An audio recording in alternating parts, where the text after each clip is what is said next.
Hey, welcome y'all to Fruits and Berries Homestead. This is Wayne, and thank you for joining me this morning. I'm here at our homestead, our small, tiny homestead here in northeastern Tennessee, and I have been working diligently on a muscadine trellis at the side of our home because this was just empty dirt space. The previous owner here, she had just flowers and topsoil. That was it. But it's about 50 feet long and about 6 or 7 feet wide, and ultimately just weeds and everything were growing in it. And so, long story short, we've discovered here in this northeastern part of Tennessee how incredible grapes grow. I mean, it's just like blew us away. I've got two muscadine grape vines that I did actually, was it last year or the year before? Anyway, I did a trellis around the gutters on the back side of our house, and it goes around our patio. And the Walmart Thompson seedless grapes uh, just took off. They were $5 at the time to get buy one plant, and that was like 2.5 years ago. Now they're almost $10 or whatever. But anyway, they took off, and we just have tons and tons of those grapes growing around the backside of our house. But we love muscadine, and I'm thinking, wow, how about a mini vineyard? So this is what I've been working on, and uh, and I rescued all of our vegetables that were dying in all the garden beds that I had created, and I did a mixture of compost and everything, and it just wasn't meant to be. They were dying. So in order to rescue them, I thought, oh, I'm just going to get them in regular dirt and see if they'll do something. So anyway, what I'm going to do here, there's a car right behind me here. But what I'm going to do here is show you exactly with what I did and explain with what I did, and you can see the end result. Okay, uh, and when I was doing the posts and the wiring and everything, it was 90 some degrees, and it was hot and humid. It was like 1:30, 2 o'clock in the afternoon, which is crazy. I mean, this is the worst time to do anything like this in that type of heat. This morning we had some miniature thunderstorms. They weren't much, and it got the soil wet, and it's still overcast out here. You can see the clouds and a little bit of blue coming through, and actually it's and there's a slight breeze, and I'm just enjoying the freshness out here. So anyway, here it is, and I have three wooden posts. They were 8 feet long, and I think they're about five inches wide. Got them actually at Tractor Supply for about $15 each. Not cheap, but and they're treated wood, so I'll probably paint them or something, or put some more something on them so they'll last, hopefully. But I bought, without describing it, because I do not even know what you call it, but you can see how I did it. I drilled 2 holes, uh, probably about, it was like 6 or 7 inches from the very top down, and I drilled right through all the way to the other end, and I got some bolts with an eyelet scenario at the end, so you can see how I did that. And then I got the connecting, I don't even know what you call them, but you can see with what I'm talking about. And then I got for what was it, $10 or something at Tractor Supply, this cloth hanging wired, and it has a plastic coating on the outside of it. It looks like it's about a 14 gauge type of wire, and so this is all plastic, sort of a rubberized plastic coating. And so I thought, well, since this is sort of at the side of our house, and we got nosy neighbors, yeah, and they're probably wondering, why is he doing that? Why doesn't he put some pretty flowers and rocks there? What is he doing? He's bringing his backyard to the front yard. Yeah, and that's sort of like what I'm doing. And so anyway, you can see what type of muscadine grapes these are. And they're the Terra Bronze Muscadine. And so I've got 8 of these plants here. And so I did 2 lines going across, one towards the top, and then a couple feet below that, the second one. And I just finished sort of like guiding these branches. When I bought these grapes vines, they were a mess. Japanese beetles were devouring them at the nursery, and but it didn't kill the plants, and they gave me a good deal on them. So anyway, and you can see some of them have grapes on them, and I just planted these well over a month and a half ago, and so they're doing extremely well. The flowering and the grapes that had developed at the nursery, now I'm reaping some of that here on these vines. They're doing really well. So anyway, this is our setup here on our little homestead, and I'm really excited about it because in the late fall and winter, when they go dormant, I'm going to really manicure all of these grapevines when they go dormant, and get one stem going up, and then further the stem going up, not 2 like you're seeing there. And I'm just gonna, so all the energy and the growth this coming next spring in 2023 will be for production, for hopefully a decent size harvest next spring. Actually, muscadines, just so you know, if you don't know much about them, they grow very well here in the south. We're at the northeastern southern part of the south, here in northeastern Tennessee. Our neighbors are Virginia and North Carolina. In fact, the border is about 15-20 minute commute from our front door to get into North Carolina. So anyway, so that's what I've done.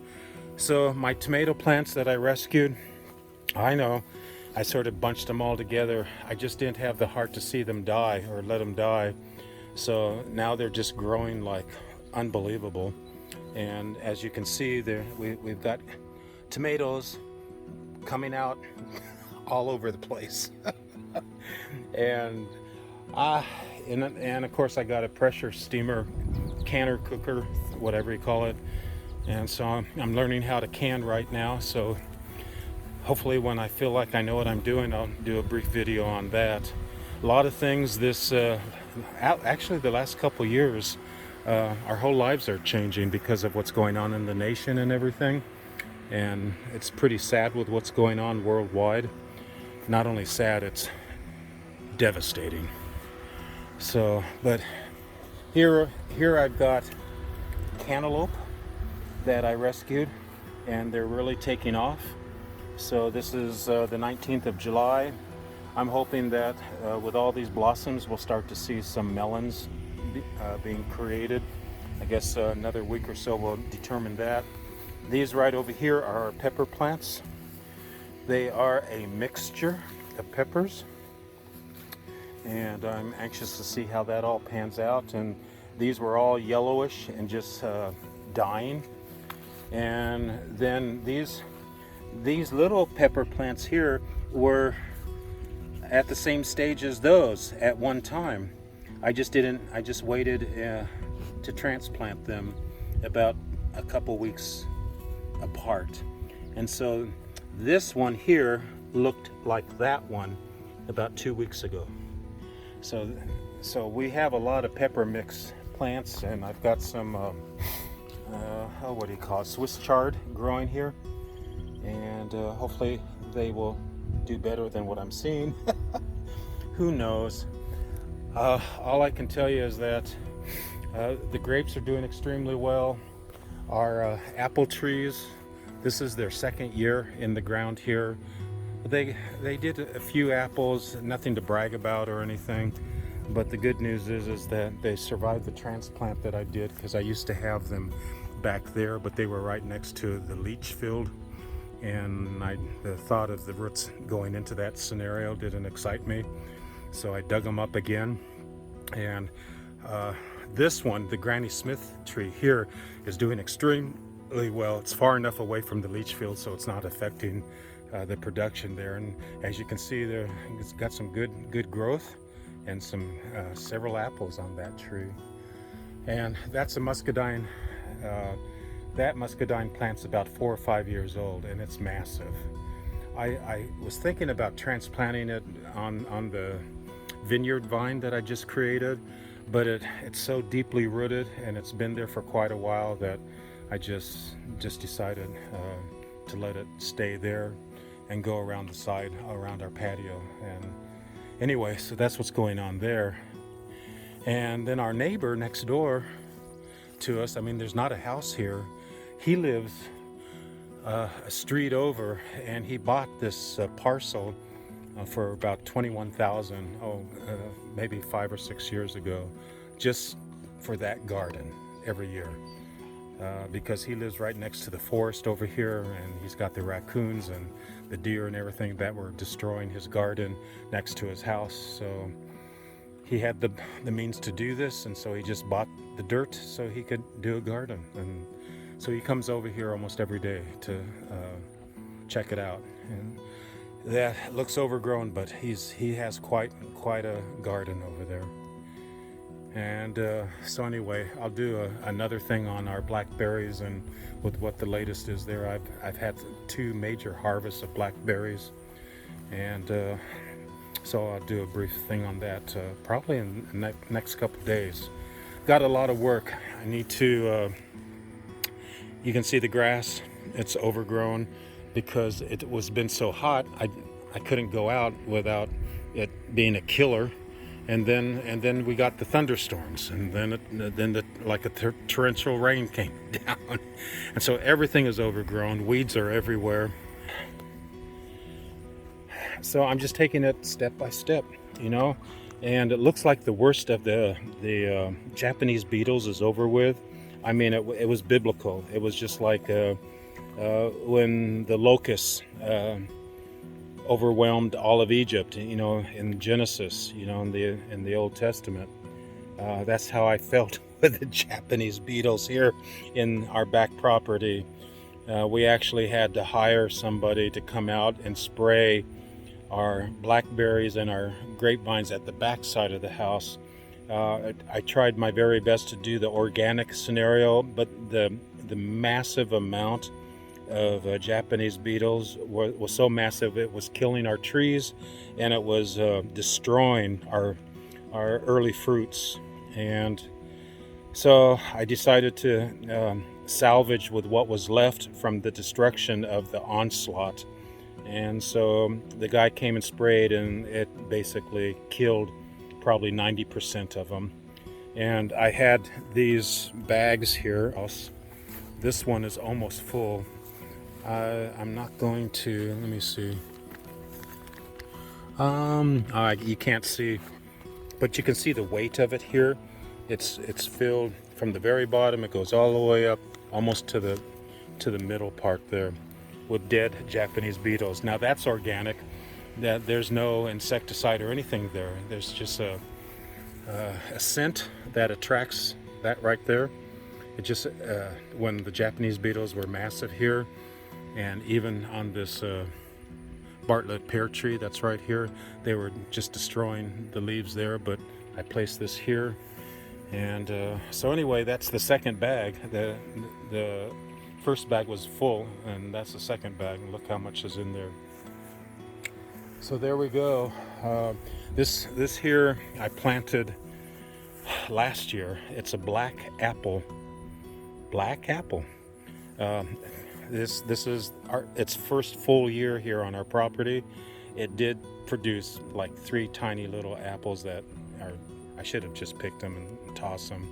It's not worth anything, but this tree is doing really well, and hopefully it will continue to get nourishment and get stronger. It's going to be another 3 or 4 years before we really can see a production off of it. But the other 3 apple trees, Golden Delicious, a Gala, and a Granny Smith, next year, we should see a sizable difference with the apples. Okay, so with the squash and the zucchini, uh, and with the peppers, and the okra, this is our okra here. It's just, it was all yellow and it wasn't doing anything in my garden beds, and so I dug up 6 of them and I planted them there. I'll probably have to do a string or guide them as they continue to grow. I play it by ear. This is not going to be our permanent vegetable garden bed because this is for the vineyard that you're seeing here. But for this year and to save, and I just got to figure out and to get some type of soil that's going to work in the garden beds so I don't go through this next spring again. But I'm grateful. Thank you, God, for giving us this piece of dirt to save with what we were hoping to be a little bit on the self-sufficient side this summer, and it still may work out, but it hasn't been easy. It's been a difficult year here on the homestead, and we're in a subdivision, half an acre, that's it, but we're doing our best to get along. Anyway, I may sound a little bit tired, and I am. It's just been so hot and frustrating. I really don't even want to be out here for the rest of the day, and yet it's early morning because it's exhausting. I can feel the heat as the sun is now starting to come out, and boy, when that sun starts to come out, it's a killer. Okay, so that's it for now. Thank you very much for being a part of our family here. Subscribe if you haven't, sure appreciate it. And take care and God bless, okay? We love you, and thank you very much for being a part of our journey here in this small little subdivision that we live in here in northeastern Tennessee. Take care. Bye-bye.